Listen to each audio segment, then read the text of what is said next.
नमस्ते।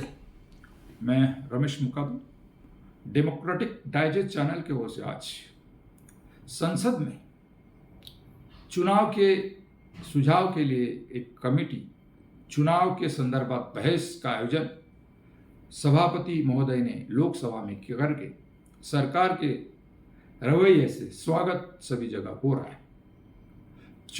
चुनावी धांधली और चुनाव प्रक्रिया में ईवीएम में जो गड़बड़ी होती है, वोट चोरी होती है, उसके बारे में विपक्ष के नेता राहुल गांधी उन्होंने जो आज तक मीडिया में बोला, प्रिंट मीडिया में बोला, इलेक्ट्रॉनिक मीडिया में बोला, लेकिन संसद में इसका चर्चा नहीं हुआ।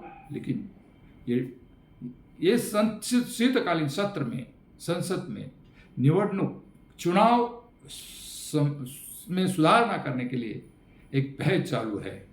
इस बहस के दरमियान कांग्रेस के खासदार मनीष तिवारी जी ने निवडणूक प्रक्रिया में, चुनाव प्रक्रिया में जो निवडणूक आयोग, जो चुनाव आयुक्त नियुक्त किया जाता है, उसमें 5 लोगों की कमेटी हो, उसमें प्रधानमंत्री हो और सत्ताधारी का एक मंत्री हो, नेता विपक्ष यानी लोकसभा के और राज्यसभा के हो, और सुप्रीम कोर्ट के जज, चीफ जस्टिस भी उसमें हो, और 5 जन की कमेटी, वो कमेटी तय करेगी कि निवडणूक जो चुनाव आयुक्त तो कौन चुना जाए।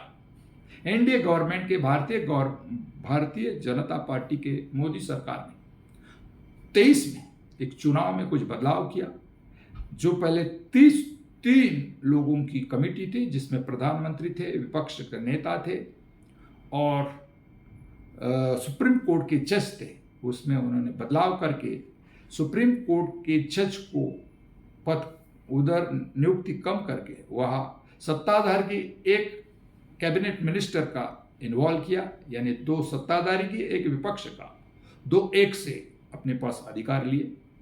ये अधिकार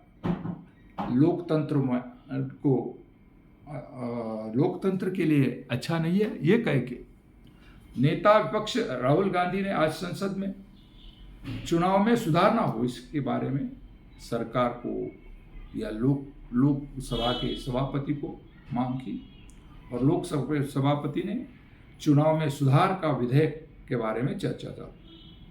और इस चर्चा के दरमियान राहुल गांधी जी ने कहा कि जो ईवीएम क्या है, डाटा किसके पास है, ये महत्वपूर्ण है। जो कंपनी ईवीएम बनाती है उनके पास डाटा है या सरकार के पास डाटा है, इसकी उन्होंने खुलेआम मांग की। और अभी इस सुधारना बिल में क्या होता है ये अपने को आज या कल मालूम पड़ेगा। आज संसद में चर्चा चालू है और इसमें सुधार अच्छा हो जाएगा। और सरकार ने भी सुझाव के लिए, जो चर्चा के लिए अनुमति देके अच्छा काम किया है। और भारत का लोकतंत्र प्रबल कैसा हो, इसके बारे में आपका क्या ख्याल, कमेंट्स करो। और मेरा वीडियो पसंद आया तो लाइक करो, सब्सक्राइब करो और फॉरवर्ड करो। जय हिंद, जय महाराष्ट्र, जय भारत।